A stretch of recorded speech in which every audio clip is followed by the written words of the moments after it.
A listener warning. Please be advised that this episode contains content that may be disturbing to some listeners, including descriptions of violence. Listener discretion is advised.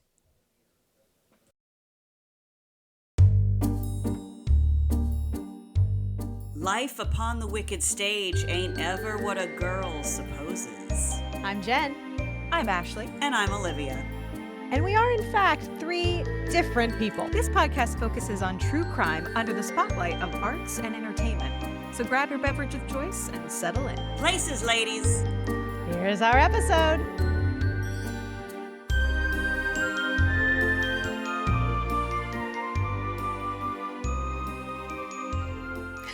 Dang, I can hear Whose you. bright idea was this? Yeah, who agreed to this? Was this Listen. Jen? Was this your idea? No, thank you very much. Listeners, we chose violence, and we're recording this on a Tuesday night because After work. After Olivia and I have spent full days in an office. Olivia and I, for those of you who are only listening, Olivia has vegetables. I have pizza because I'm trash. Girl, I would Olivia's eat making a pizza good if I choice. could. Okay, let me just say that. But to Olivia's point, we had travel, we had work commitments. Jen is busy like being famous and lighting up rooms. Thanks. So Okay. to keep us on schedule, we're recording this on a Tuesday night, Tuesday. and we're gonna see what the hell even happens. But as Olivia said, this might be our most haphazard. It might be. Well, not I only didn't even are know Ashley what and day I, it was. Ashley and I today. are chewing. Okay, we're trying to mute Yeah. while we're eating, but we're gonna chewing. edit out these mouth noises. We're so sorry. Sorry. So sorry. But Jen Mm-hmm. was, 10 minutes ago taping your microphone together? I was, yeah. If you're watching this on YouTube or on our Patreon, my microphone just kind of like fell off of the stand. I think Took a I dive. overscrewed it. That's what she said. I think I straight. Tune in to our next episode. She overscrewed it. But so I yeah, so almost it's just a put pizza gorilla out my taped nose. together, and hopefully it will stay up. I will just say, listeners, the three of us were at an event this past week. We were sure all in were. the same room, the same space, and Proving that we are, in fact, different people. three different people. I have the photos to prove it. But my lovely partner, not maybe like knowing or picking up on the joke, was saying something about just Jen. He said, there's an aura to Jen. Like she has a presence. And I my said, would God. you say she lights up a room? And he's like, yes, she lights up a room. And I was like, oh my God. Jennifer, Jen is in stop. danger. Like she's lighting up rooms left and right. danger. Not safe. So this I believe, Jen, today's episode figures in actresses Sure who were does. lighting up rooms and inadvertently got themselves into a little culty cult. Yeah, I Ashley and think- I, in fact, had a little conversation about it, and I was like, man, they would have gotten me. Jen, this is a cautionary tale Yeah. as to I where hope you've Jen learned could have something trod. I have. Doing That's what this this research. is. Yeah, it really is. Jen That's would what- have taken that's the what fork whole in the thing was. road. Just for me to be like, okay, I know now. This is a learning lesson. Because today we're talking about NXIVM.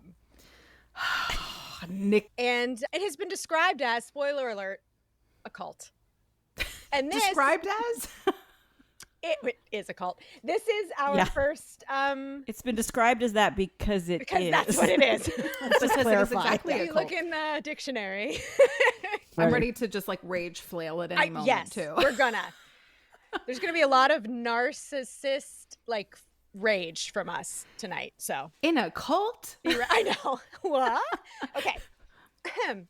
So NXIVM is also, besides being just a straight up cult, a pyramid scheme, a sex trafficking operation, and a sex cult. They Yay. just hit All all in the one, you know? highlights. All the highlights right up front. Go big or go home. That's know, what I say. They're doing So- the most. All the Yeah, they're like Full top of it. agenda. yeah. Some problematic groups just try one, but they're like, no. Hold on, hold my beer. We're Okay, gonna do them all. so we're talking about this, like we just said a second ago, because this place targeted Hollywood. It targeted actresses, and I believe for two reasons. One, clout, but also I think vulnerability. You know, actors go through this up and down every day of Feelings. their life. And if they're having a down day and they're looking for something, this just might be what they find. And we talked about that with George Reeve. Like, he Yeah. had a decade where A he was decade! digging the cesspools Cesspools. and just That's wasn't right. booking anything, or was just And he was really in Gone with the dissatisfied. Wind. He was in Gone with the Wind. And he literally was digging cesspools. That's Literally, not yes. a Yeah, that's not euphemism. like a euphemism or anything. Like, it's Yeah, No. if you missed that episode, listeners, go back. That's a super recent one. But yeah, Jen, you're absolutely right. I think for better or worse, the emotional like vulnerability, and I think you have to as a performer, as an actor, to be willing to like go there and to be really introspective, like with your own feelings, and to constantly like be questioning and wanting to also like learn more like about yourself Yes. and the world. Like, you are open, I will say, for the most part, in a good way, but then maybe also sometimes like bad stuff like this can then find a way in and find a foothold find you. because I you're think so there's a lot open. of seeking. So here we go, diving right in. NXIVM was founded in 1998, so it was around a long time, by Keith Raniere and Nancy Salzman. So NXIVM was said on their website, a personal development company offering executive success programs, or ESP, and a range of techniques for self-improvement whose main emphasis is to have people experience more joy in their lives. I mean, it sounds nice, Right. Why wouldn't you join that? you know? Because here's the kicker. People don't join cults. Nope. Right. That's right. Is executive success programs in itself from the jump, is it an MLM or is it a real company? It's an MLM. Okay. Right from the jump. Right and from I will the go jump. into the structure a little bit. Sweet. So, like I said, and like Mark Vicente said, who we will talk about a little bit later, people don't join cults. So cults are structured like an onion, right? The acceptable elements are kind of close to the outside. And then it's followed by increasing layers of secrecy and abuse as recruits move closer and closer to the center.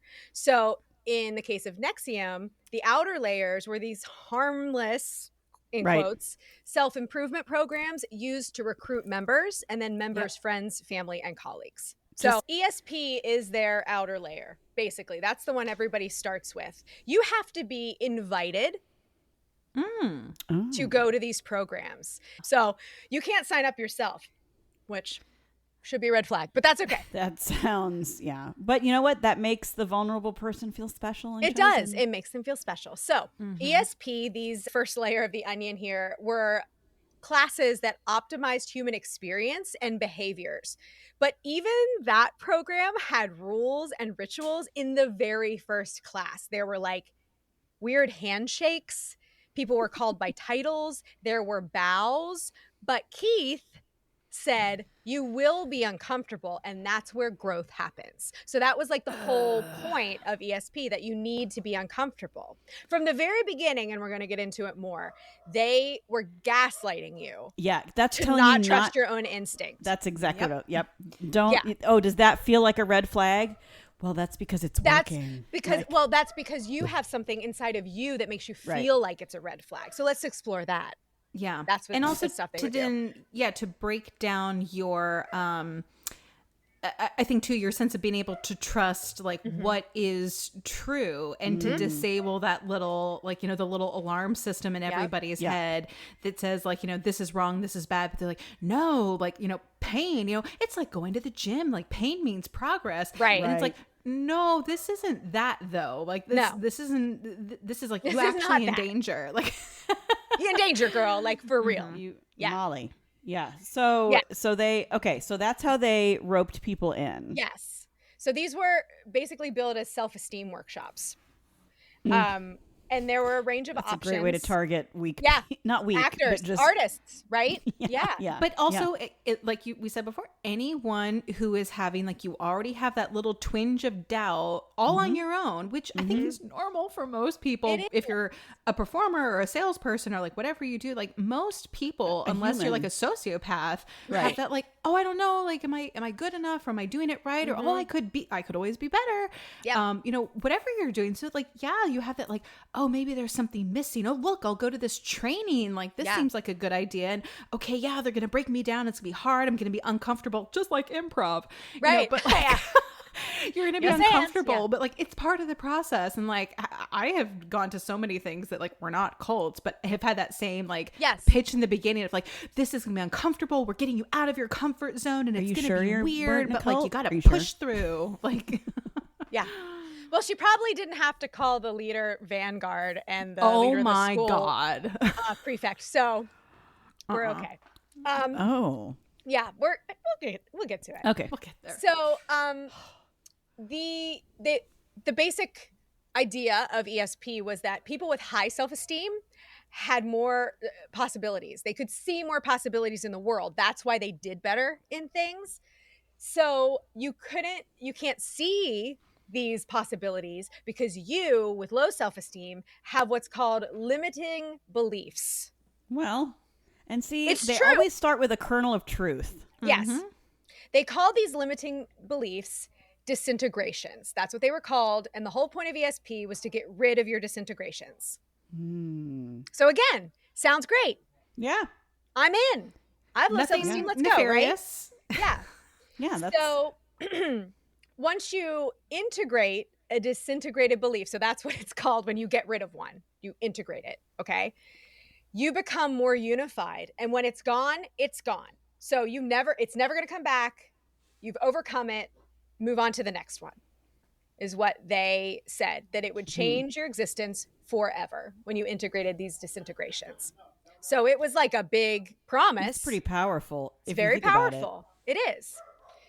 So Keith Raniere, who ran this, made everyone call him Vanguard. No one called him Keith till a little later Did when you're in he- his inner circle. But yeah, Did he did he like that pretend it was his name, or he wanted it called that because of the title Vanguard? he said it meant the leader of a philosophical movement. So that's why he wanted to be called Vanguard. By the way, I looked it up. That's not what it means. It's actually from like a video game.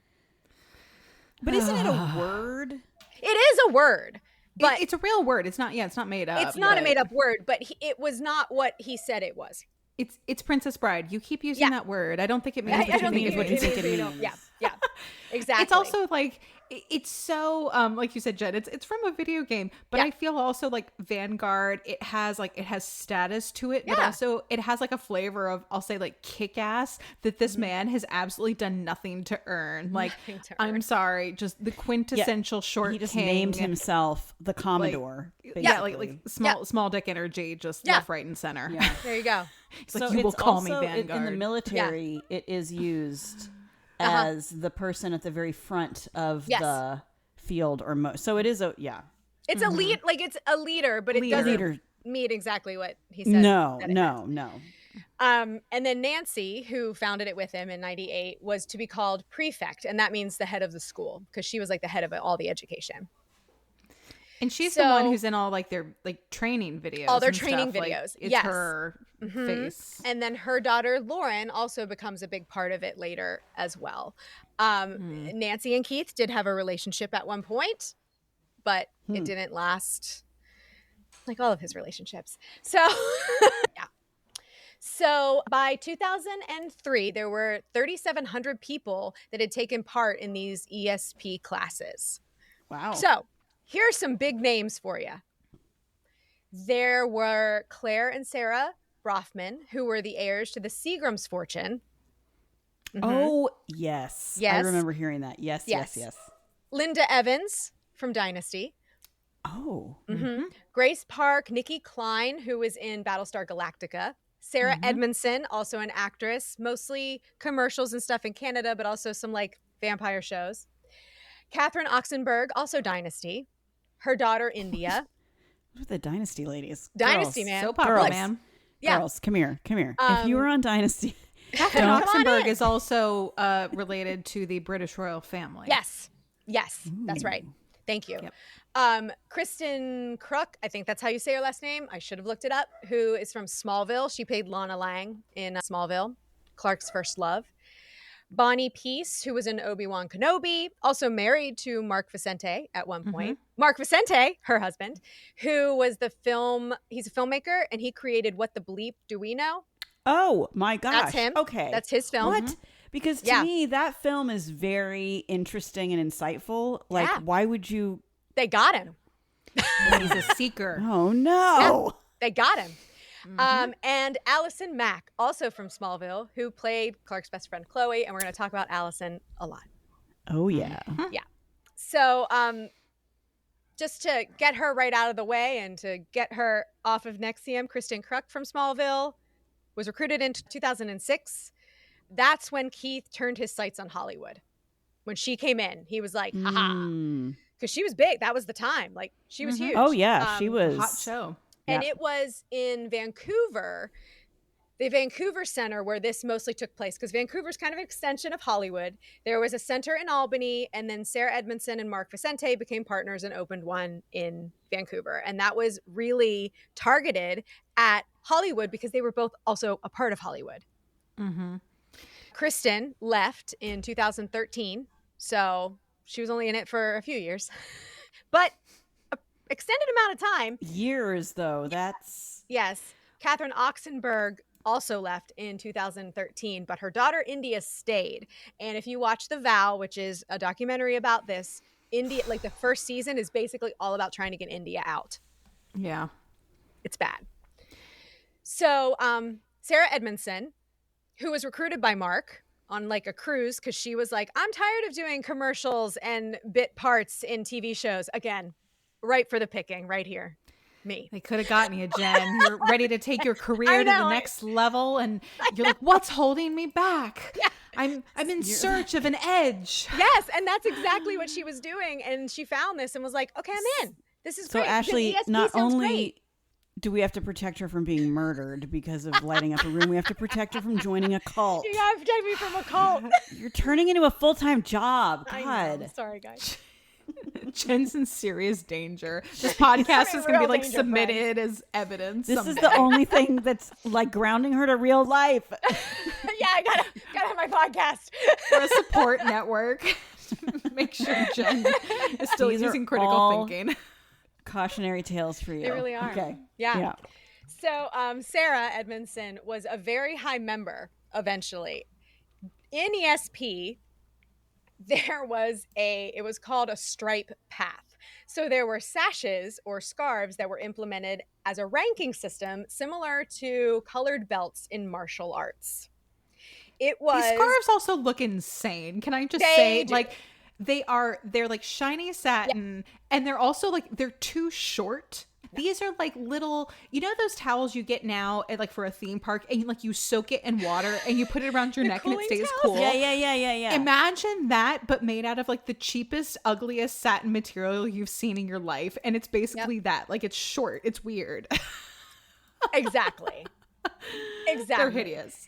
So these represented it was a way for them to see the value that someone brings to the world. It was a ranking system, right? Like, oh, you're a green sash. Yes. So the lowest sash was white. White was students. Keith wore white because he considered himself a student of life. Of course he did. Yeah. What a flex. Yeah, you know. I'm so high up, I'm going to wear the white one. I'm going to wear the white one. So exactly. much to learn. So I'm just one of you. We're going to get into him in just a second. So, I know. But this represented you moving up through the company. So the way you got stripes and sash and changing sash colors was you took curriculum, which cost like $4,000 a pop. It was so expensive. You would enroll people.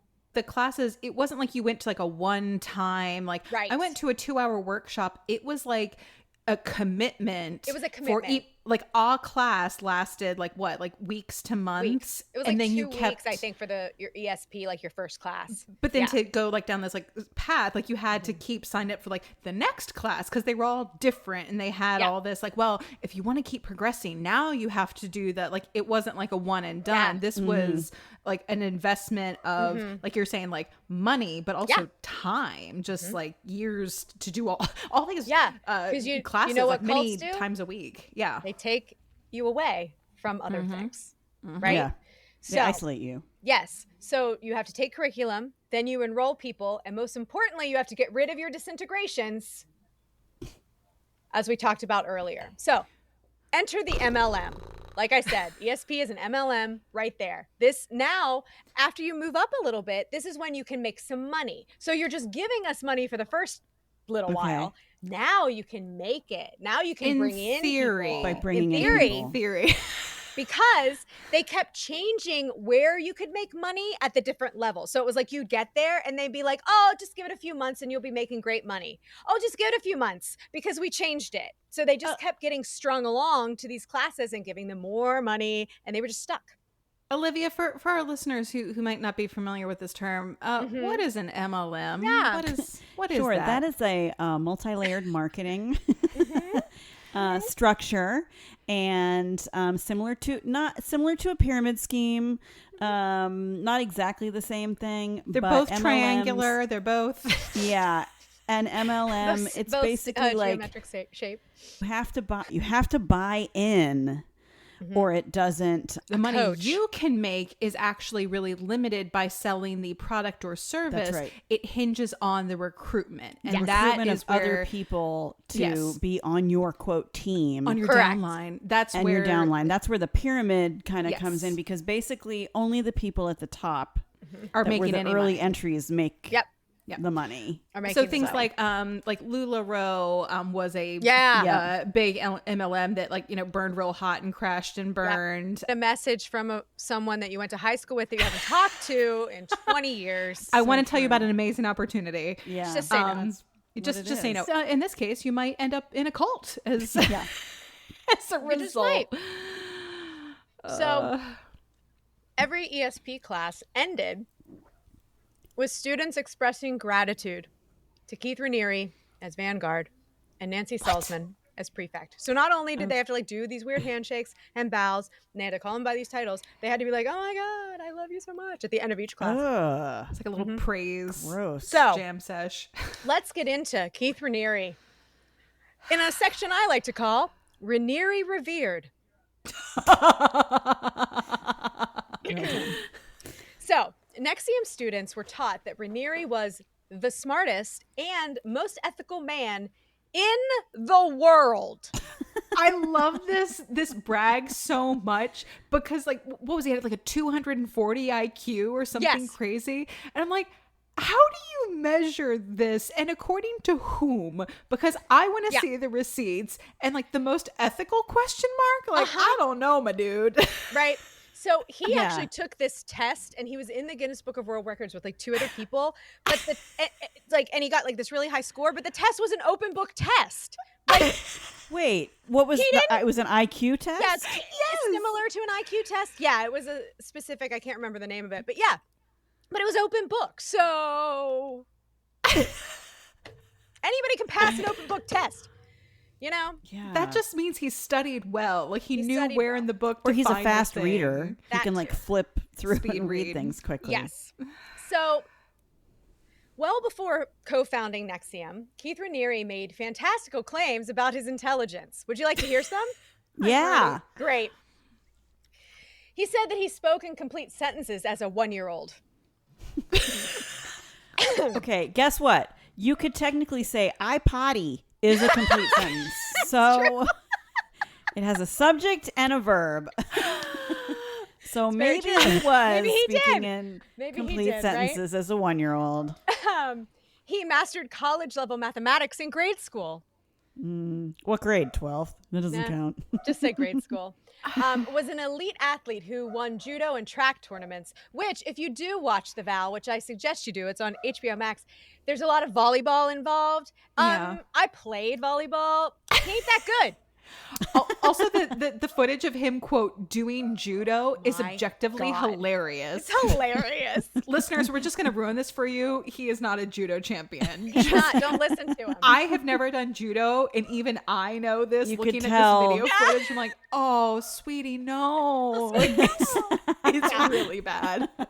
Imagine me drunk doing a somersault in my living room, and that's what we're watching. Yep.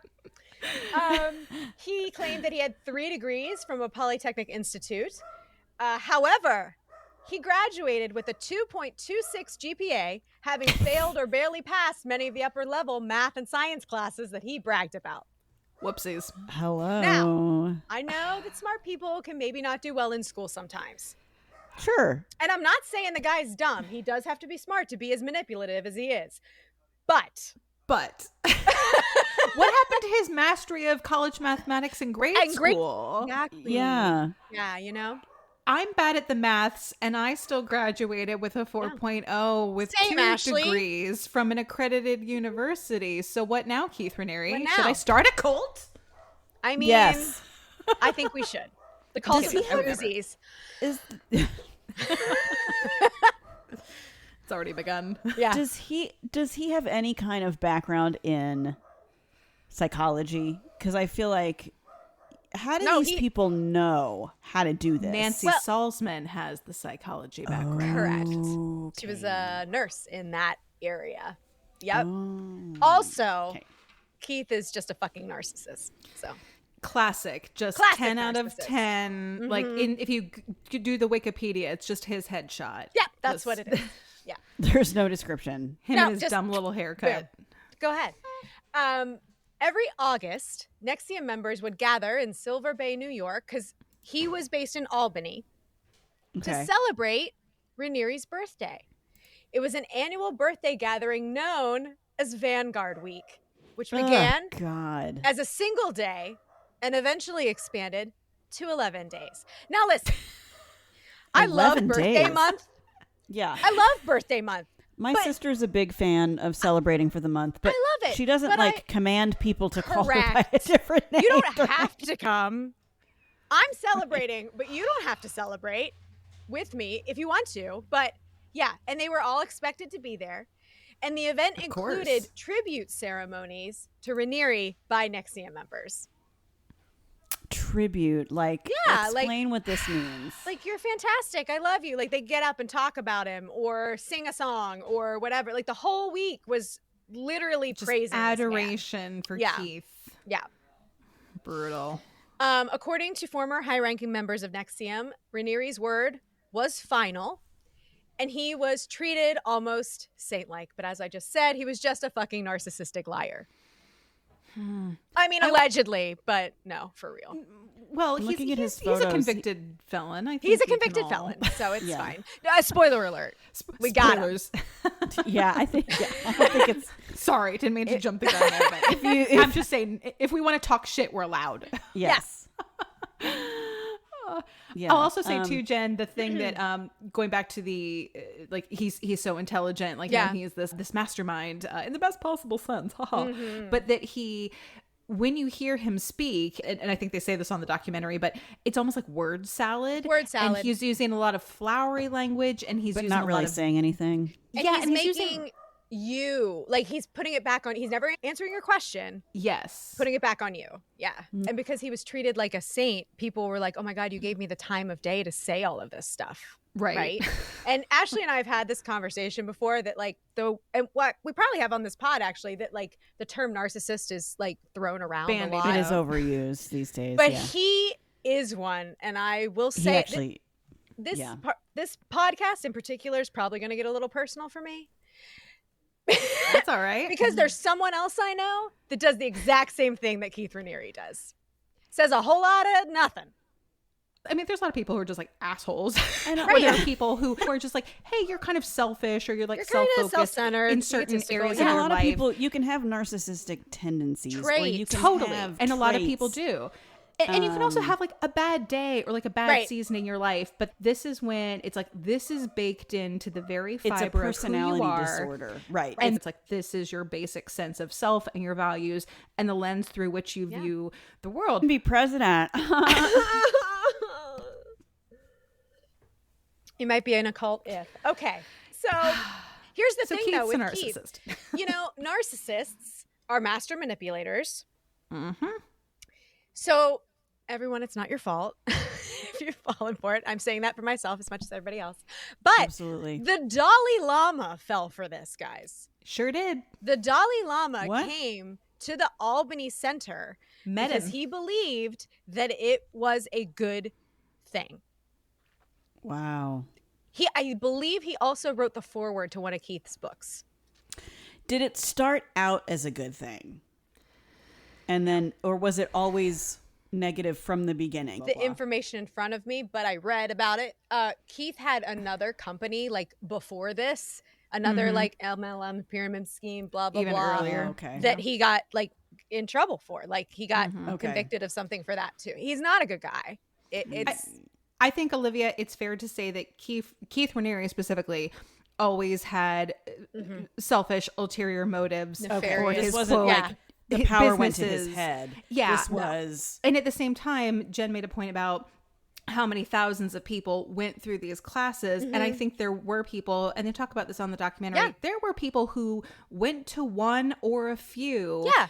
And just were very surface level, just kind of like dipped a toe in the water and had, I'll say, like a positive experience and never really got more invested than that. Yeah. And were not necessarily like sucked into the depths of like the cult and everything we're going to talk about on this podcast. Yeah. So like people could have gotten something good out of it, but it was never meant to be. And which, by the way, there are other programs inside of NXIVM. So ESP was the gateway, and then there were a bunch of other companies under it, like 60 companies under ESP. They loved a sub-brand. Yeah, it's just like all these little branches, right? So there was something called Jeunesse, and Jeunesse was a society that was aimed at women. Basically, they all have dumb names. They all have super dumb names. This was literally like misogyny masked as feminism. Keith would come in and tell these women that like it was their fault because they wanted to be saved deep down, and they wanted to be weak, and it's their fault. Everything's their fault. It's horrible. It is like the most insidious form of victim blaming. To be like, well, you presented yourself this way and you behaved this way, so you made me like treat you like this because of how you presented yourself. Narcissist. Yeah. Then there was SOP, which was the Society of Protectors. This one's even more disgusting. It was aimed primarily at men. Keith would literally sit in the front of the class and just talk about sex and how men want to fuck everything. You have a bad day? Fuck it out. You have a good day? Fuck it out. That's it. That's what he talked about. And it was called Protectors? Yeah, Society of Protectors. Protectors? Because they need to protect the women.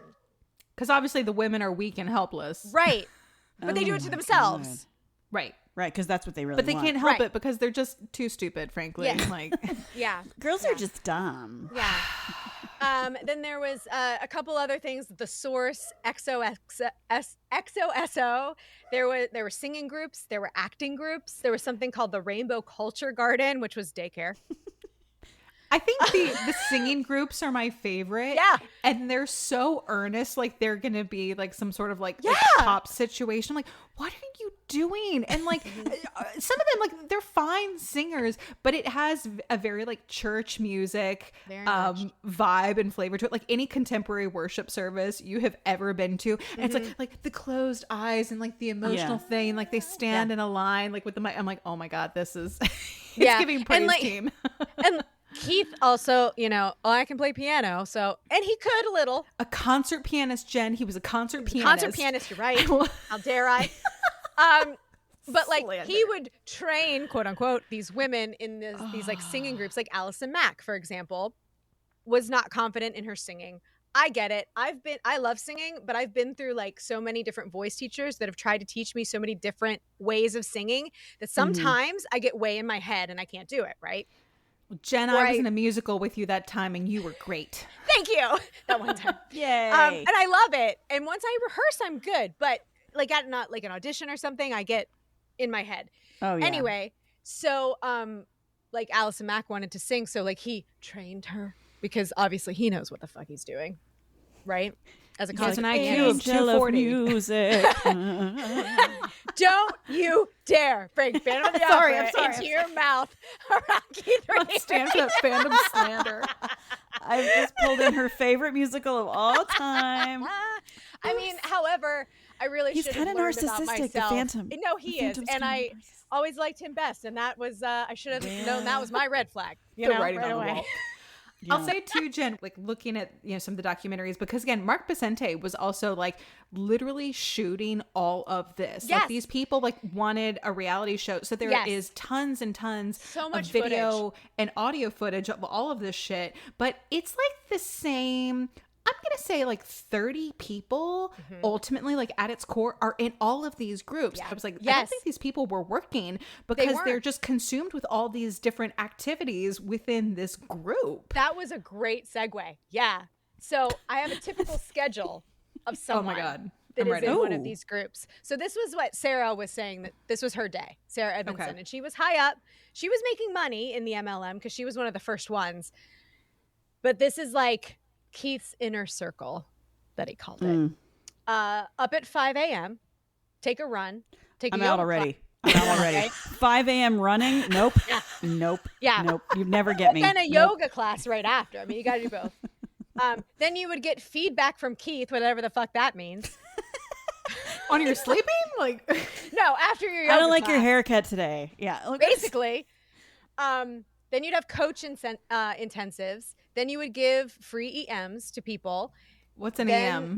What's an EM? Sorry. An EM was when you're doing those like disintegrations and those integrations, those were EMs. So the coaches would be having phone calls. It was like therapy in a weird way. Like they were having conversations with these people, trying to get them to their integration, to get rid of their disintegration. She'd have meetings. She'd drive to Simply Human practice, which is one of those acting groups. And then she was on the phone practicing EMs till like 2 or 3 a.m. So she didn't have lunch breaks. She wasn't having dinner breaks. They were working 20 hours a day. And then Keith was saying, why aren't you working more?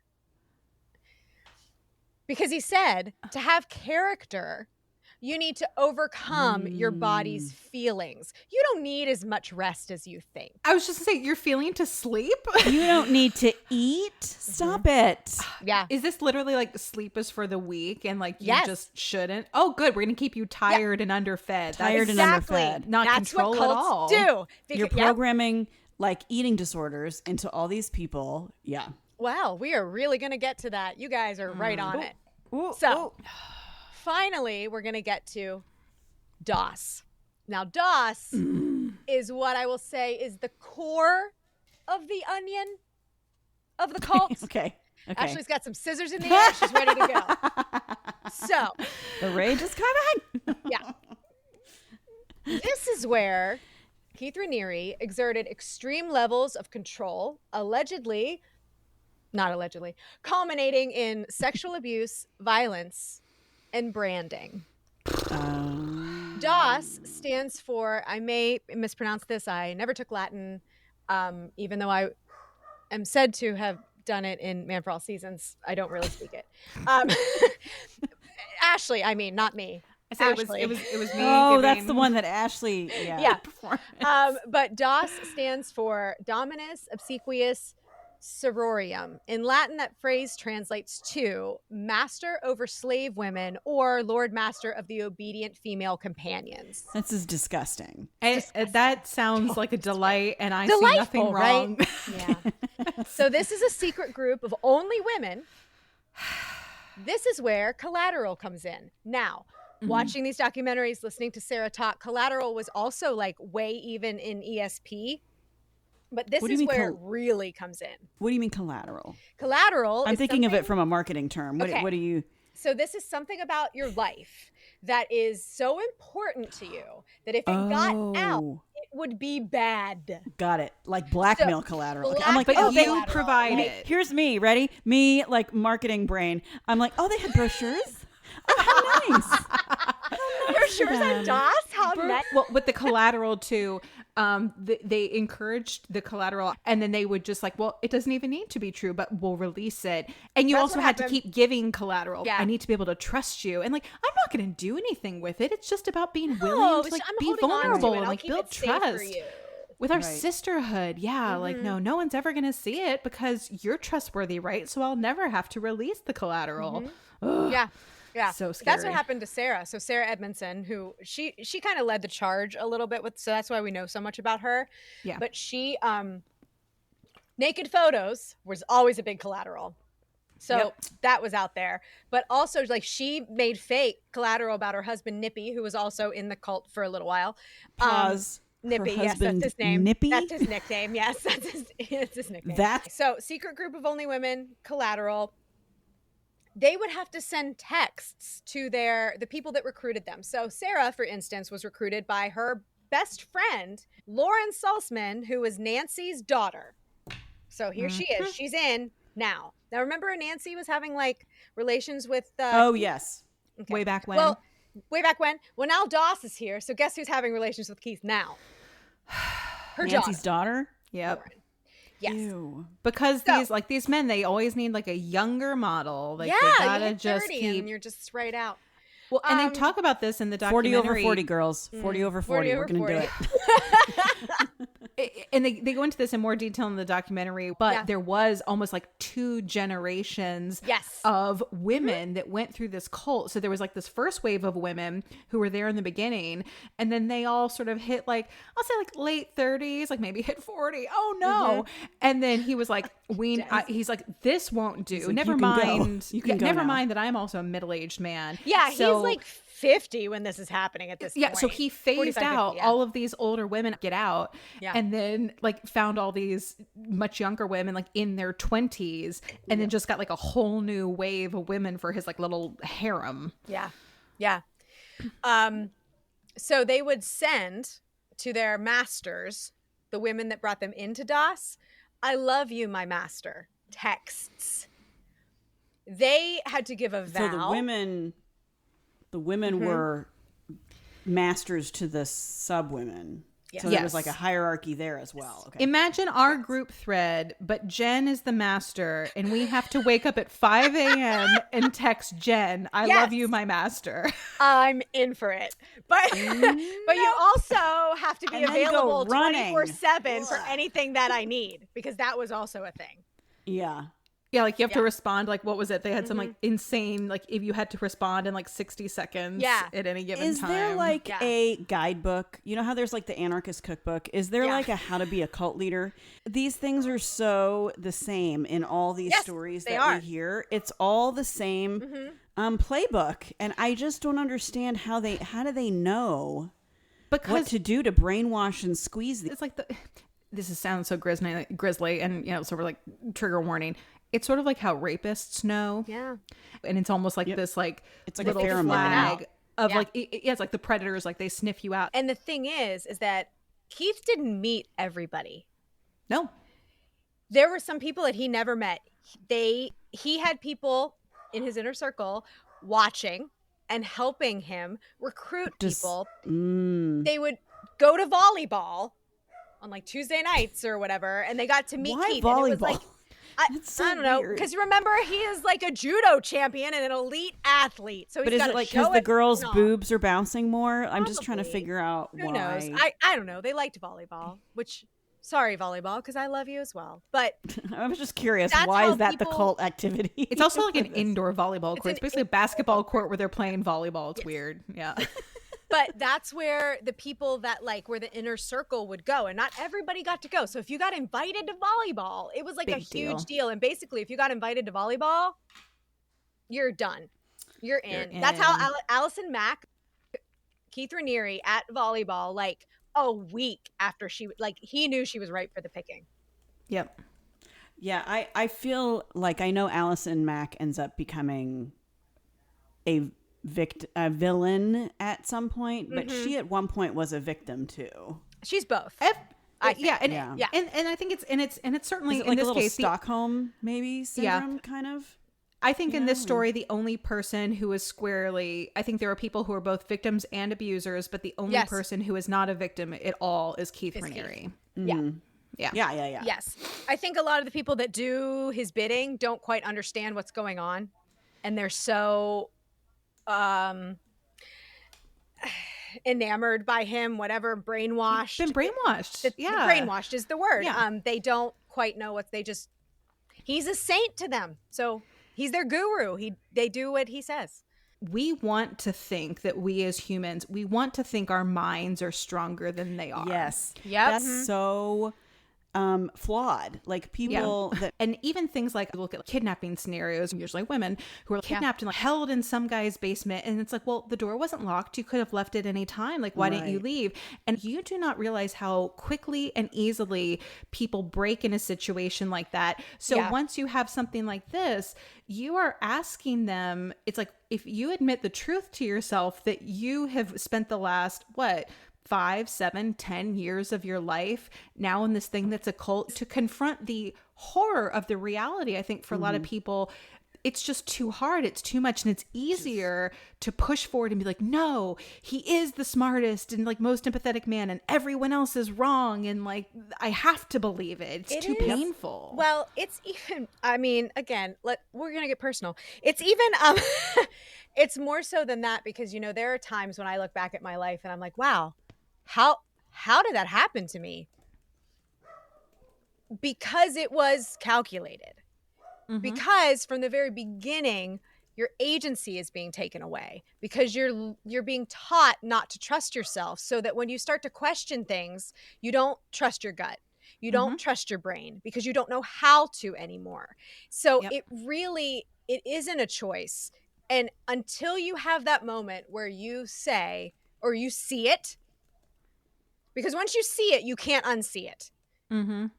But until you see it, you're lost. You're so lost. You don't know who you are. You you're just swimming, and you don't know you're just trying to survive. You're trying to survive, honestly, because you're so mixed up in your brain that you don't know which way is up.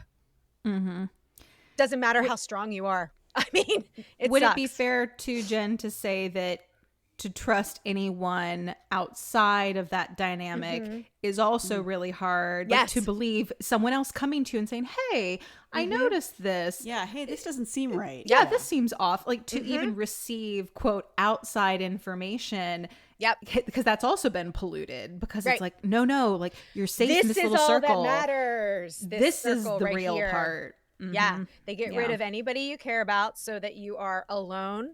Isolated. You need them. Yeah. And it's terrifying, but it's true. And oftentimes it's not, you don't even realize what you're doing.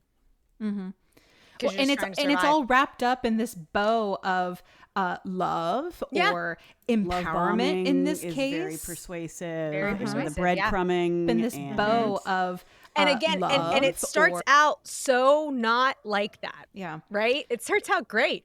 So that when it gets to that point, you're just, I swear to God, your brain is just like, you really don't know what is going on. I don't think my brain stopped for years, because I was like, what's happening?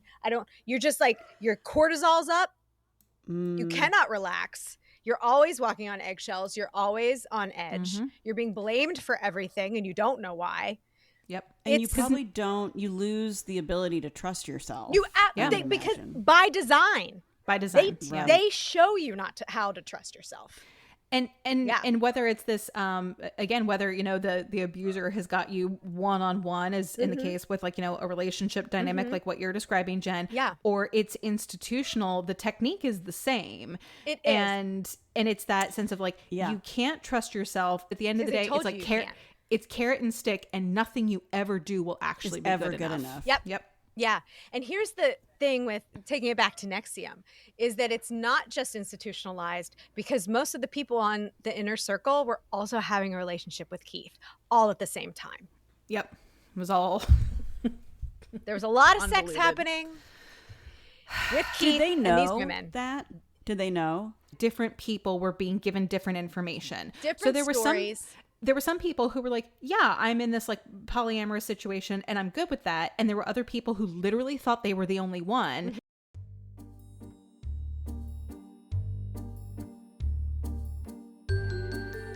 Hey friends, Jen here, and we hope you're enjoying this episode of Life Upon the Wicked Stage. Just a few quick reminders. If you're looking for any of the visuals that we've mentioned in this or any episode of the podcast, make sure to follow us on Instagram at Wicked Stage Pod or Facebook at Life Upon the Wicked Stage. If you want more, please join our Patreon by searching the Wicked Stage Podcast. There you'll find ad-free episodes, videos of our recordings, mini-sodes, behind-the-scenes content, giveaways, and so much more. And the most important side note, if you like the show, please give us a nice rating wherever you listen. It sounds silly, but it's still the best way to get the word out and support us in this crazy podcast world. Well, lights are blinking, intermission's over, so grab those snacks and another drink and enjoy the rest of the show.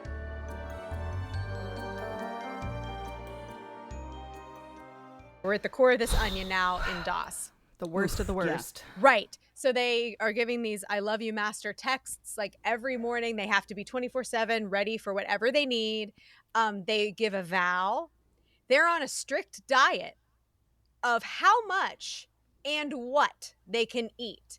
India Oxenberg, during the trial, confessed that she was on a 500 calorie a day diet.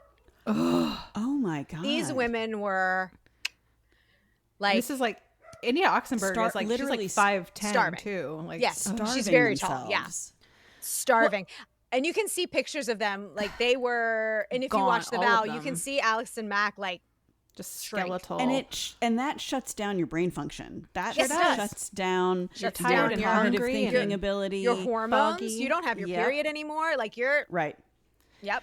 Well, so and the person, just to clarify, Jen, the person they were having to ask for, like, can I have a cup of grapes? Was their immediate DOS female master. Master? It wasn't even Keith. Yeah, they had to ask, like, can I? But have this was hungry? at Keith's bequest. Ultimately, Correct. Keith is like, I want them thin. Yeah, I want them skinny and tired. Yeah. They've been like, what do you mean you're ovulating? Get out of here. Like, there's so many reasons that this never would have. The 5 a.m., the running, the not eating. There's so many reasons this never would have. Olivia, I never this would have is been why a victim you're not in danger. This is why we don't worry about you. You're over here like eating a vegetable out of a bag and just like living your life. Not me though. I'm in danger. It's happened to me once. They know their radar's up. So they also were deprived of sleep, which is a big thing with cults. That's a what big you can mental... eat and sleep deprivation. So now they have brain fog from the fact that they're not eating and the fact that they're not sleeping. And then they were trying to recruit other women to do this. So they're always recruiting more women. So Raniere instructed one sexual partner, because there were many, to seek out a virgin because he needed a pure vessel for reasons energy related and DNA wise. Yeah. I don't understand. I'm so confused. He wanted to fuck a virgin. No, I knew that. But I mean, I don't understand what woman, where did the women that were the quote masters that were like doing his bidding, taking advantage of these other women? Like, how did that happen? How did they get them in that place where they were? Because he just asked. Because they were so beat down and starving and sleep deprived. Control.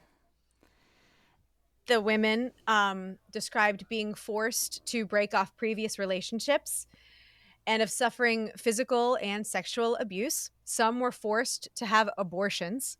I would say all were forced to have abortions because he didn't want kids. There are kids from like that first generation that Ashley was talking about, but we don't have time to get into it. But in DOS, he was like, go. But most of them didn't have their period anyway, so. It would also be hard to keep your sexy time with all these people a secret if, like, quote unquote, single women kept like popping up pregnant and there's like all these babies running around. Like, it kind of kills the vibe. He would also promise these women, like Lauren Feldman. Oh yeah, he would promise her a baby. He was like, yes, I'm gonna give you a baby, and you're one of my chosen people. He promised her a baby for a decade. Spoiler alert: he never gave her a baby. Yes. And then there were the brandings. Yeah, this is the worst. So. Ugh. Shortly after Sarah Edmondson was branded in 2017, she left the group, and she sort of led the charge of a lot of people leaving the group at this point. She was taken blindfolded and taken to Alison Mack's house upstairs. She was told to strip naked by her master and her best friend, Lauren. So she said, okay. Another blindfolded woman. still. Then she was held down by Alison Mack and 3 other women and branded on the lower abdomen with a cauterizing pen. So it wasn't just brand. like a cow brand. Yeah. No. They drew this on her. Drew it on her. And it's like 2 inches by 2 inches. And it was by NXIVM affiliated doctor Danielle Roberts. So there was a doctor there doing this. You can go. They wanted to make it look nice. They want to make it look nice. You can go into the drive if you would like to look at it. I saw it. You saw it. So Horrifying. If you look at it in two different ways, there is an AM and there is a KR in that brand. Allison Mack, Keith Raniere. But the women didn't know this at the time. No. When they were being branded. That was a reveal that happened to them later. And they were like disgusted. Somebody was like, wait a minute. Yeah. And I think, Jen, weren't they initially told, they weren't even told it was a brand. They were told they were getting matching tattoos because of their sisterhood. Yep. And then when they got there, because it was also like, they branded multiple people in the same session. Yes. And it was when you got there, you're already naked. You're already naked. Like, oh, did we mention? It's actually this. So it's like, wait, what? Like, a tattoo would be a lot. But like, wait a minute. Now we're going to brand you with a cauterizing pen. Yeah. For bonding, Yeah. Sisterhood. So after she left, Sarah provided additional context for the use of collateral, that whole concept, saying that it was used in innocuous forms from the earliest, outermost stages of NXIVM, so ESP, in order to acclimate victims. For example, collateralizing small amounts of money that one might forfeit if one didn't go to the gym one day. I didn't go to the gym today. Okay, give me $20. I'd be broke. Yeah, we made her not go to Pilates tonight. So I didn't go to Pilates tonight for this. And I'm not paying you. I'm not paying you guys. So the New York Times later reported that hundreds of members of NXIVM left after Sarah Edmondson went public about her experience. So there was a big New York Times article and people were like, oh, shit. Bad. So the first people, again, if you watch The Vow, the first people to leave were Bonnie, Peace, and she left before Mark Vicente did, her husband. And she was like, Mark, I think you really need to look at this. And he was like, oh, I don't know. Like, Keith seems fine. He's like, I like the sex talks and the protective I like sessions. this guy. Like, and he was making the videos and she left. She was like, okay, they're still married though. So it's a happy ending for them, which is amazing, honestly. Now we're in 2017 and there are former members who have sought an investigation into the group. So by 2017, several former members had asked the New York State authorities to investigate NXIVM. The complaints focused on the secretive subgroup within the organization known as DOS, or The Vow. The members were branded, and some were assigned to have sex with Mr. Raniere. So not just choosing to have sex with him, assigned to have sex with him. Yeah. But the branding and the control and it seems like, Jen, this was really one of the big element of their downfall. Yes, because spoiler alert, cults aren't illegal. No, they're not. But sex trafficking is. Yep. So yeah. I was wondering, what have they done that's illegal at this point? Okay. We're getting there right now. Are you ready? I'm ready. So after Sarah Edmondson went to the New York Times in late 2017, the authorities began a criminal investigation, and Keith Raniere moved to a villa in Mexico. He was like, oh no, bye-bye. He's in Mexico. Got to go. So what did she tell them that got them willing to do an investigation?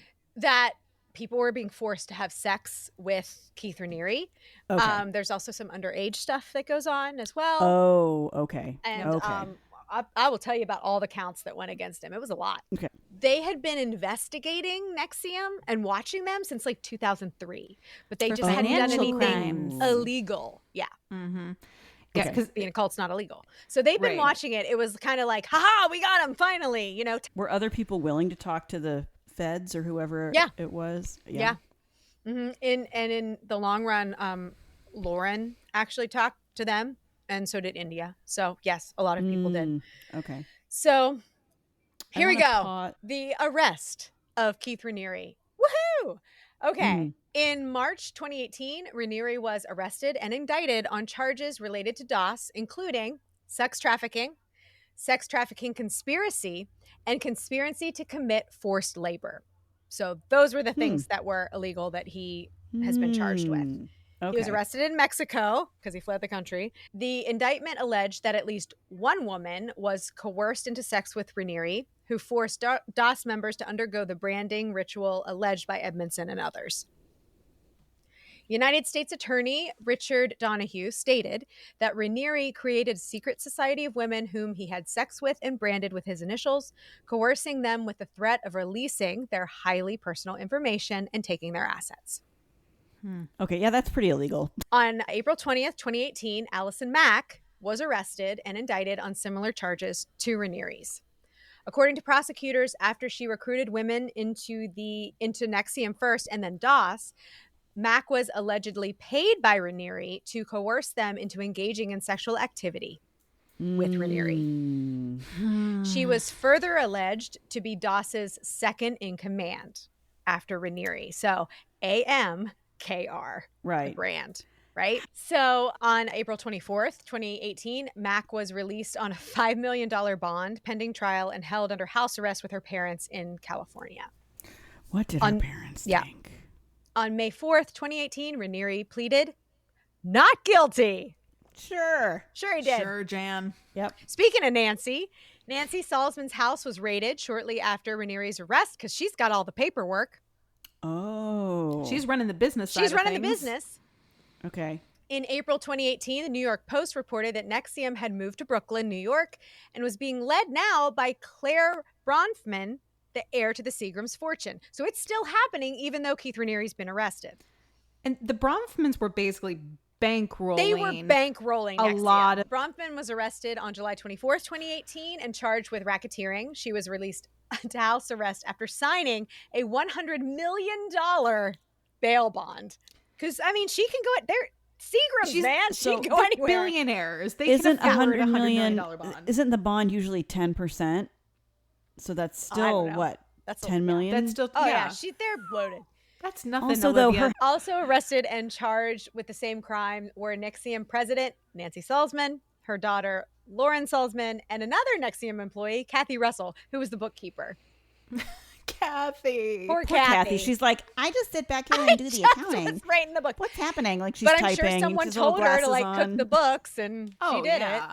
You know. And also to know, too, like you said, Jen, about the forced labor piece, where it's like, okay, you are withholding wages, like fair wages, where it's people who are ostensibly acting as employees, and she would have, from people at least, she would have seen evidence of that. And would you ladies like to get into some salacious details that came out during the trial? More salacious details, even worse. Even worse. But wait, there's more. There's more. So, NXIVM followed a script created by the leader, Keith Raniere, and a handful of select followers who had promised complete obedience to him. The vow, right? The vow. Mm-hmm. There were 8 women. There is a picture in the drive, whom Raniere recruited to join DOS. So he recruited them, right? At Volleyball, probably. You are my special women. You are my special. He was having sex with all of them, I'm sure. His most favorite. Who were referred to as first-line DOS masters. Each of those women recruited additional slaves, and those slaves in turn recruited others. So even DOS was an MLM. All were supposed to be loyal to Mr. Raniere, who was called Grand Master. It's just like a hop, skip, and a jump from Grand Wizard. Right? Yeah. It's like, I can't do the pointy hat. It's too much. It's interfering with my bandana that I'm wearing all the time.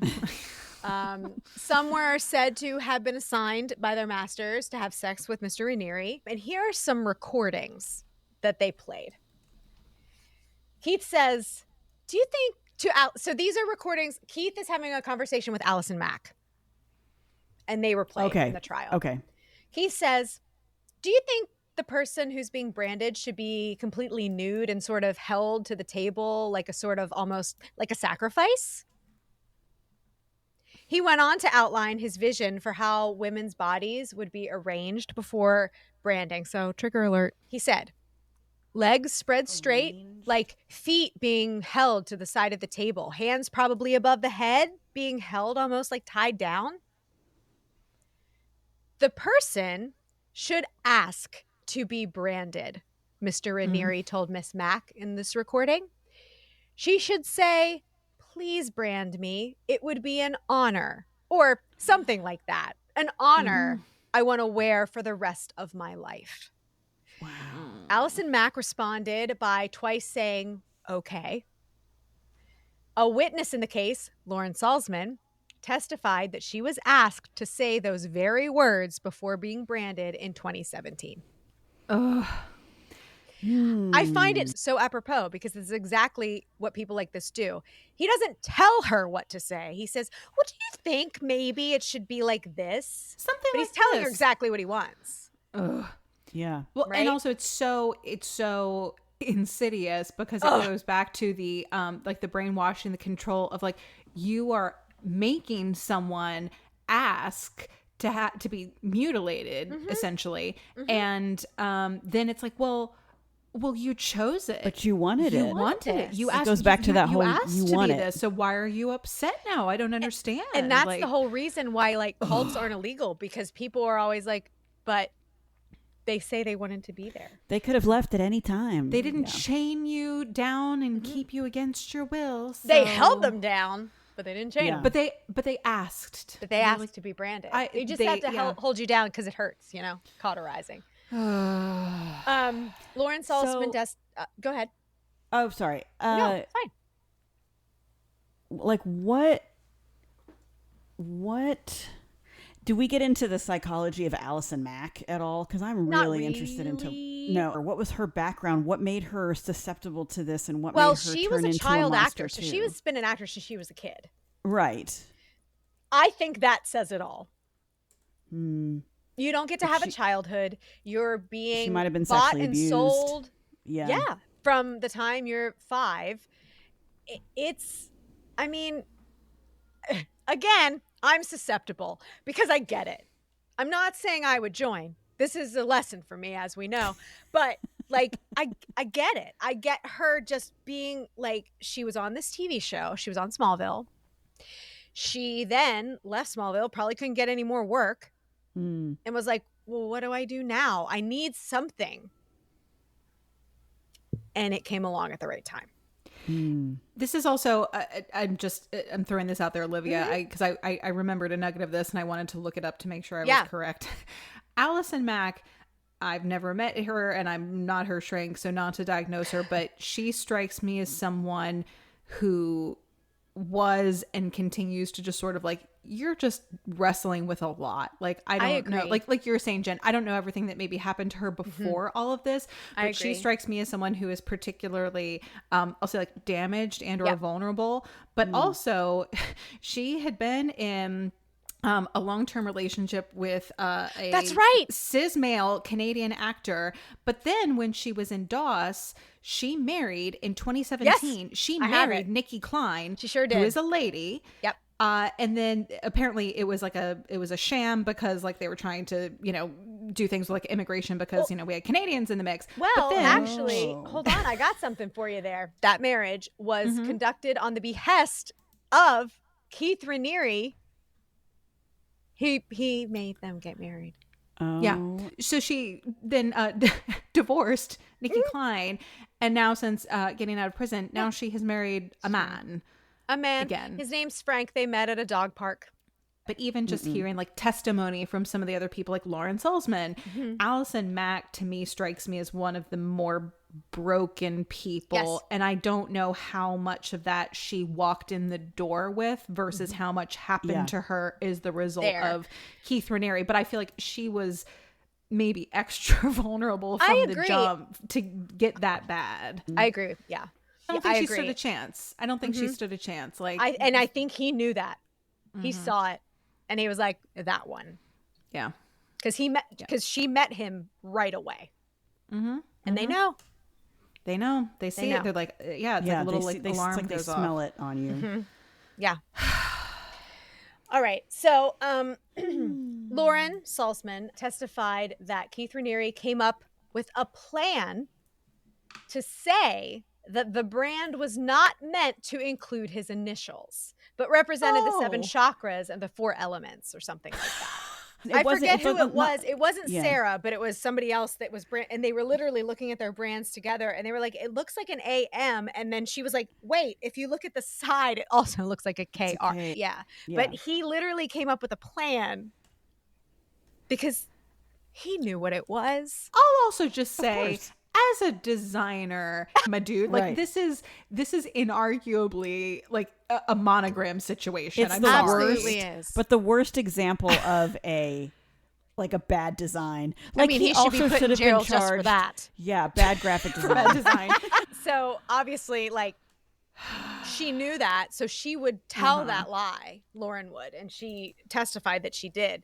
So Keith Raniere said, the monogram as it is right now is very directly related to my initials. That was in a recording at a meeting in 2016. Yeah, dude, it is. Okay. Who was recording? Was he? Did he know he was being recorded? Was he recording these like for everything was being recorded because Mark Vicente was making a documentary, but and he also wanted it. Like he wanted everything. He was like, "Where's the camera? Like, let's do another angle." He wanted everything recorded, and I believe one of the podcasts I listened to. There's so much, Olivia. One of the things I listened to said that he wanted everything recorded. So like if you came in to talk to him, record. So he did all their phone calls. Like, he did do it to himself. Yeah. That's narcissistic behavior. But like he probably thought because he was going to become a above god. It. Like he people did. Are gonna... So he added that videotaping the brandings would provide additional collateral and that the women should therefore be placed in a more vulnerable position. Allison Mack said that the pain of the brandings could be seen as a symbol of the slaves' love for their masters. And Mr. What slaves Raniere love their agreed. Masters? That's the other thing. Like, Them, what the is women. This? I think that there was I think that is where you were asking earlier if like he always wanted to do this or it was a power thing. I think that's where the power comes in. That the women were finally having this taste of, I don't know, power. I mean, for lack of a better word, but all of it had been taken away by Keith. And now they're getting a little bit back. Power over somebody else. So they're going to do it because it's the only thing they have control over. That's interesting. Yeah. It's like low-level Nazis. Correct. Yeah. You know? Keith said, after she said this about the brandings, that it was a symbol of love, right? He said, it's the love of the saints. It's the love of the purest beings that walk the earth. Because that's what he thought of himself. That fucking narcissist. Ew. I know. The most empathetic man in the world. Mm-hmm. So, here we go. According to himself. According to himself. Just ask me. Yeah, I'll tell you. I'm great. Just ask me. So we have guilty pleas and convictions. Here we go. March 13th, 2019, Nancy Salzman, co-founder, pleaded guilty to a charge of racketeering and criminal conspiracy. That same day, the court unsealed a second and final superseding indictment against Raniere and his co-defendants, adding the charge that Raniere produced and kept child sexual abuse material of a girl who was 15 at the time.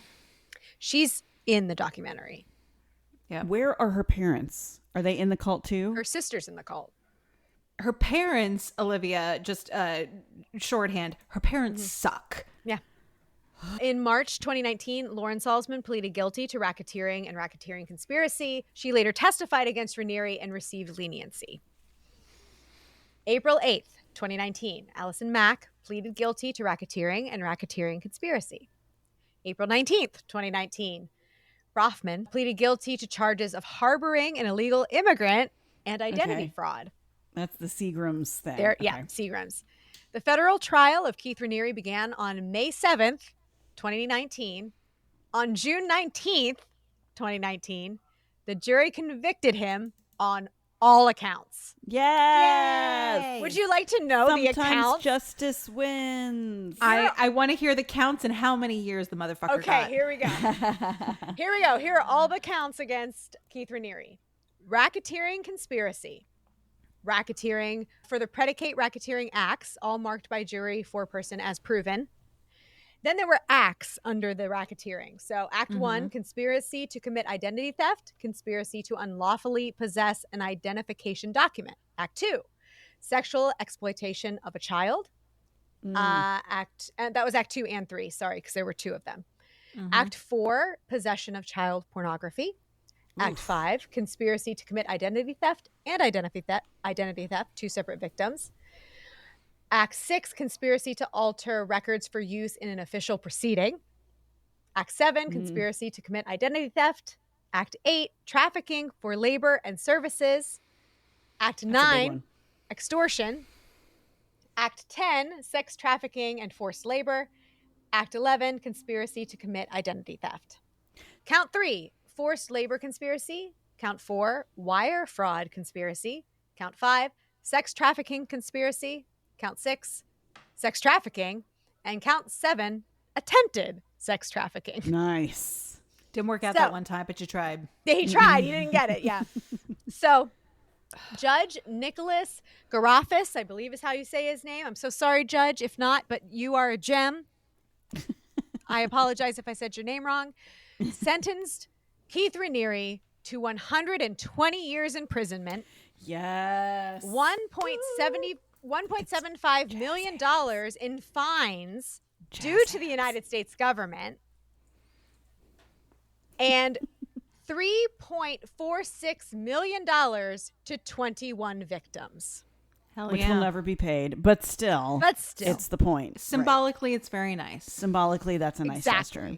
He's currently incarcerated in Tucson, Arizona. Jack pleaded guilty to racketeering and racketeering conspiracy, and she received 3 years in prison. She was released on July 3rd, 2023. I bet they took like the sexual abuse off the table if she would plead guilty, you know? She was released early because of the First Step Act, which you know who put into play, which allows for federal inmates to earn up to 54 days of good conduct credit for every year of their imposed sentence. So she got out early. Oh. Claire Bronfman, Seagrams, pleaded guilty to conspiring to conceal and harbor an undocumented immigrant, Keith, for financial gain and fraudulent use of identification. She served 81 months in prison. Lauren Salzman pleaded guilty to racketeering and racketeering conspiracy. She had 5 years of probation because she helped. She testified against Keith. Nancy Salzman pleaded guilty to racketeering conspiracy and served 42 months in prison, also because of the First Step Act. After serving only 20 months of a 3.5-year sentence, she was released on March 19th, 2024. They got off so easy. If a small number of NXIVM members continue to support Raniere and protest his innocence. How? I mean, God. So we'll get into so that too in a sad. second. It really is. So the NXIVM case has really become famous due to its like high profile membership. And I think the sex and the branding. Yeah, of course. I mean, that's the perfect. And horrifically too, the child sex trafficking and like the child pornography with those 2 sisters, like the really young girls specifically, that I think is also one of the more horrific things he did, but that is also I think what helped get him in the end, and then their willingness to say like, yes, like here's what happened to me, and to tell authorities like their story. And then that helped to I think get him a much harsher sentence than if it was like just financial crimes, but just the volume of evidence and like the variance of crimes. So for everyone out there, could you be in a cult? Is this where we're going to find out? Oh, this is our PSA for the evening. Yes. There's a little more after this, but this is important. Okay. All right. Traits of a cult. Okay, I'm ready. Run by a charismatic authoritarian leader or leadership group who seeks extreme levels of control over their followers. It's a hierarchical pyramid structure with layers of secrecy surrounding the leader. Followers are socially, psychologically, and sometimes physically isolated. The leader's behavior is justified by a belief system that claims to have all the answers. A brainwashing process takes place. Total immersion in the group leaves no time or space for self-generated relationships or activities. The group alternates an apparently loving or attentive approach with escalating levels of stress or fear. This could be implemented through sleep or food deprivation, apocalyptic predictions, or threats of violence or sexual abuse. The process of coercive control creates followers who are controlled by or for the leader without regard for their own needs. Final dress. Yeah. So Olivia, I know you said earlier, like a typical response to NXIVM might be like, hey, why this could never happen to me? Like, why did this happen to these people? But recruitment doesn't start with being abused or branded, right? It starts with an offer of something the person might be interested in. Physical, psychological, political, financial, or spiritual beliefs that filling benefit. A need, right? Filling a need. Filling a need that someone they consider a friend or colleague is recommending. In most cases, it appears that certain situations make people more vulnerable to joining a cult rather than any particular characteristic or personality trait. You made a really good point just now that I want to kind of fixate please. On about there are points in anyone's life. Yes. I'll say events that happen to you, but that there are also, I think, like world events that like we experience as a society. Like there's a lot of things that can trigger this, but those are times where, you know, like you might be a really strong, capable person otherwise, but you find yourself through no fault of your own in this season of vulnerability, and with like, I'll say like the right or rather the wrong timing, something like this can just slip in so easily. And like, I think you're right. Like all joking aside, like I wouldn't ever run at 5 a.m., which is absolutely true. But there are, I think about, I think, you know, because people would definitely say I'm a very strong, outspoken person. Yeah, sure. Not a secret. However, there have been times in my life where, you know, circumstances break you. Things happen. Loss or trauma or whatever. And if the wrong person's around, they can talk you into some really stupid shit.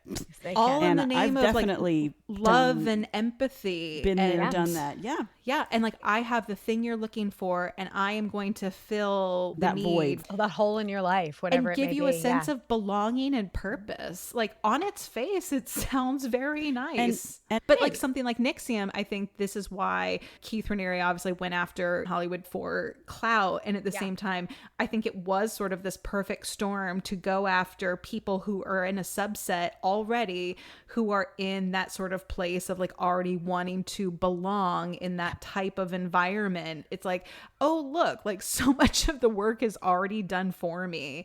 Like you're not even just an average citizen. Who's more beat down than an actor that gets told no every fucking day? Than a 22-year-old actress who is like already in crisis and probably is already like halfway down the road to an eating disorder. Like, guys, we're really lucky that I only got into an emotionally abusive relationship and not NXIVM. Honestly. I don't know if I would say honestly. No, but on the other side, I'm a much better person. At least you didn't brand yourself, okay? Jen was in the wrong place at the right time. Yep. No cults for Jen. So where's NXIVM? So although the organization sustained severe damage, thanks to the revelations about its abuses and such, it's not entirely down for the count. The actual status of NXIVM is a little bit complicated. So their official website no longer exists, and an archived version from before it was taken down reads, "It is with deep sadness that we inform you we are suspending all NXIVM ESP enrollment, curriculum, and events until further notice. While we are disappointed by the interruption of our operations, we believe it is warranted by the extraordinary circumstances facing the company at this time. We continue to believe in the value and importance of our work and look forward to resuming our efforts when these allegations are resolved." due to the inconvenience of the leader being imprisoned for 120 years. No big deal. So just because NXIVM has ceased to exist in its official form, though, doesn't mean that it's gone.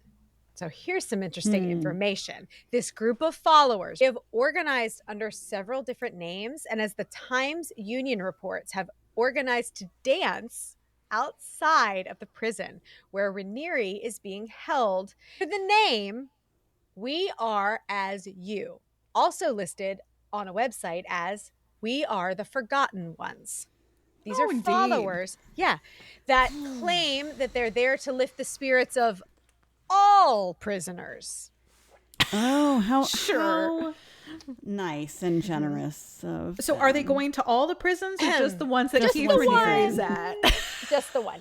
So what about the rest of the prisoners can fuck off? They can fuck off. So there are still people that are very, very loyal, including Danielle Roberts, who is the doctor that branded the women in DOS. Nikki Klein, who is the actress and high-ranking DOS member who was married to Allison Mack for a hot minute. And Eduardo Asensolo, I'm going to say, who is a high-ranking NXIVM member. He supported Raniere in court. He's also like the son of one of the presidents of Mexico. Cash. So it doesn't really exist, but there's still things going on. Yeah, I saw those. Website. I didn't. That Nikki Klein made. NikkiKlein.com / The Forgotten Ones. The Forgotten Ones. You can still donate on that page to the Forgotten Ones, because I didn't donate, but I clicked on it. Jen, no. Jen, you better not donate. I'm in the call.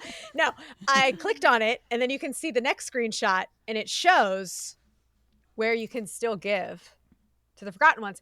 So who's getting that money? Yeah. Right? So follow the money. Going into his little commissary account in prison. Exactly. Getting some ciggies. So Raniere has attempted to overturn his conviction many times and secure a new trial. So 3 times he's tried to do that. But all of his efforts have been rejected. Good. Yes. Good. So while some of the other members of NXIVM have gotten out a little early, but I love the fact, and it makes me have a little bit of faith in the world, that judge and all of New York is like, hell no, Keith Raniere, you're not getting out. You're going to be in there for 120 years. Yep. That makes me have a little bit of faith in the justice system. The end. Wow, Jen. But yeah, I guess my point is, like, even when these cults are broken up, like, they're not active, the quote leader doesn't have the immediate like one-to-one hold, but like still that there are people who are either seeking it out on something like Instagram who weren't even a part of it, or people who are still like, the hold is so powerful that they're still bought in. Like, you know what, he's been in prison for 6 years now, and they're still like, no, you were wrong about him. It's so, it blows my mind, because people like that are so powerful in their persuasion of other people. And like I said earlier, like, if you don't have that personally, if you're involved in it personally and you don't have that moment of, oh, fuck, I see what's happening. Yeah. You're not out. Yeah. But there are people on the outside that don't see all the inner workings. They only see the stuff that the manipulator wants them to see. Oh, sure. Yeah. Everyone wants to believe that they would be smarter and that it would never happen to them, and that they are completely invulnerable to this type of abuse or coercion, or like, you know, fill in the blank with, you know, the adjective. But everyone wants to believe that in that situation that they would behave perfectly and react accordingly. And you don't know, because unless you have experienced that and you have been through that, like, you have no idea what you're going to do. We are much more fragile mentally, especially, than we like to think. Like, we don't want to believe it. No. Yep. The overconfidence of the human species is always and it's also what leads you to think like you're smart and you're invulnerable to, like, well, I would never get sucked into like a scam or a cult like that. And it's like, well, certain political factions of our country are smelling awful culty, and I don't think any of those folks would say that they would in never a cult. But maybe that's why I said, "Are you in a cult?" That like maybe one or a handful of people are the only source of truth and have all the information. I don't know, just some of those things to consider, and that, you know, they are like, you know, out to get you, and there's always like, you know, something to be afraid of. So there's always something to be afraid of. Yeah. They alone can fix it. But none of those people would ever think, they're like, well, that's not what a cult is. It's like, well, what is a cult? Because by the time you're at Jonestown drinking the cyanide, it's way too late. Way too late. For sure. And it's terrifying because you really can. You don't, you know, hey, I had a 4.0 grade point average. All through school, all through college. It has I'm nothing a to do smart with lady. intelligence. No, It has nothing to do with that. intelligence. It Not at has all. to do with emotion. It has to do with trauma. Mm-hmm. That maybe you don't even know you have. And you're not necessarily in control of either. It's like, what is the thing? It's like any person at any given time is 2 life events away from homelessness. Oh, yep. Like, I'd say you're truly. 1 life event away from being in a cult. Yeah, probably. I think that's totally fair. I feel like we should do, no one's asking for this, but maybe it's like part of our podcast. Just like a little, like maybe like a monthly check-in. Like maybe we just recommend just a monthly check-in. Be like, are you in a cult? Just in case, like just this month, have you found yourself? Just have an honest assessment of yourself. Because here's the thing, we're looking out for you. Looking out. And I know you might not listen to us because we're an outside source, but maybe one day it'll but sink in. floozies, you'll remember, especially our performer acting floozies, again, who, as we've established, may be a little bit more vulnerable to such things just by our very nature. And that's okay. That's not a bad thing. But if you're being aware and just be vigilant, that's all we're saying. Just be vigilant. And it's not Check your in. fault. You need us, you call. I got you. In. I help you. Jen, I've been through it. We will come to your house I in a will not come to your creepy house and I will way. drag you out. But we will not let Jen come alone because she might be susceptible to. Because not only am I susceptible to cults, I also light up a room. So Listeners, if you find yourself lighting up a room and are following a charismatic leader who has all the answers, call us. in theater or otherwise. Slide into our DMs and we will help you out. We'll help you. We're going to help you. Well, Jen, I think on that note, this is fantastic, and I cannot believe you consolidated this to a single episode It with was some a lot, Patreon spinoff. Yeah, if you want to learn more, please watch The Vow on HBO Max. Very well and there done, are a couple Doc. others too. It is fascinating, and there's a lot more to unpack. It was just, I tried to keep it to consolidate. Just the facts, ma'am. Just the facts, ma'am. ma'am. And scene. Thanks for listening to this week's episode of the Wicked Stage Pod. Follow us on Instagram and check out our Patreon for more exclusive content. These deliciously wicked episodes drop every other Friday, so make sure you subscribe or follow and don't get left waiting in the wings.